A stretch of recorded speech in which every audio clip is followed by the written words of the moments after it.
All right, today I want to talk about defending kimuras, specifically from side control. A lot of people, I feel, do it incorrectly. I'm a big fan of kimuras myself, and a lot of times, most times when I'm on side mount, side control, on one of my students and I get the kimura, they just extend their arm, which defends the kimura, but it gives me a figure 4 arm lock. So you don't want to do that. I always say don't extend to defend, because you're just getting out of one move into another. So I'm going to kind of show you some tricks I use when people locking kimuras on me for side control, and how to prevent them, and in some cases how to get out. With submissions, it's always best to prevent it, never let them get you there, because if you can prevent it, then they can't put you in it. But that's, for someone who's new or just starting out, that's easier said than done. All right, so I'll kind of go over a couple of the techniques I use. So once you're going to know when someone's going for a kimura, because they're going to pin your arm and you're going to feel them coming underneath. And when I say don't extend to defend, is a lot of guys, I have the kimura on and I do this, and then they go into like the figure 4 arm bar right there, and I get it quick. I have a little bit longer arms than George does, so I have greater leverage. So I don't want you guys to do that. All right. So once you feel someone pin it to the mat, that's the first thing they're going to do. What I want you to do is kind of hip escape into them, like do it backwards instead of shooting your hips away. Shoot your butt in, and then my bottom leg here is going to come in here, and I'm going to kind of drive my shin and pull my hand up. Okay. Now once I get that, I can kind of come in here and then work to get out of side control, doing a hip escape, or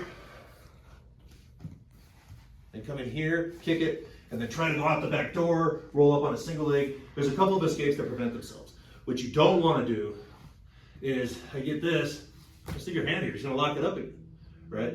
So here, and then you can come out and try to work, maybe get into a half guard, maybe sitting up on a single leg, or just setting up a scramble if you're a good wrestler, or you're able to scramble. Or here, and then now I can work, kind of keeping him in place, my arms out of danger, and work my hip escape, get back to side control.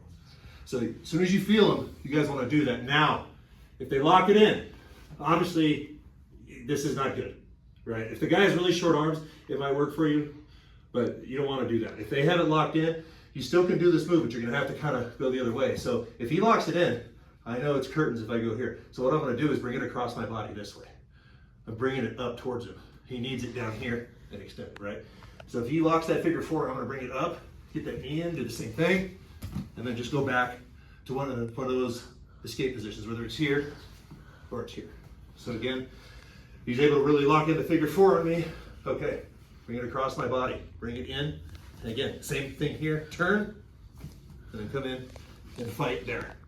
Obviously, the better the guys at kimuras, the more you're going to have to work on bottom, on getting out.